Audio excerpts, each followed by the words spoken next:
Nagsimula tayo doon sa mga direktang naapektuhan ng kaguluhan. Ang pagsaklolo sa ating mga kababayang OFW na naipit sa digmaan. Mahalagang misyon ito ng pamahalaan.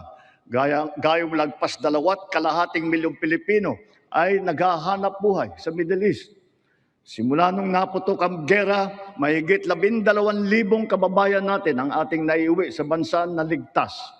Mahigit 140,000 OFW naman ang ating nabigyan ng sari-saring tulong sa gitna ng kaguluhan sa Middle East.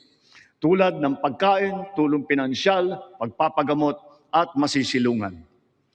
Pag-uwi sa Pilipinas, sila ay ating tinulungan upang makapagsimula muli sa pagpahanap buhay sa pamamagitan ng Action Fund at OWA Kabuhayan Program. Ang iba naman ay nilapit natin sa PESO o kaya sinama natin sa bayanihan para sa Balikbayang Manggagawa Job Fair. Samantalang ang iba ay tinulungan natin makapaghanap buhay muli sa ibang bansa. Bukod sa kanila, ang mga magbabalik natin mga gurong OFW ay papasok na sa mga public school natin kung saan sila ay higit na kinakailangan. Dahil dito sa Pilipinas, sila ang ma'am at saka ang sir. Patuloy ang ating ugnayan sa iba't ibang bansa at ang suporta natin sa mga OFW para sa kanilang kaligtasan.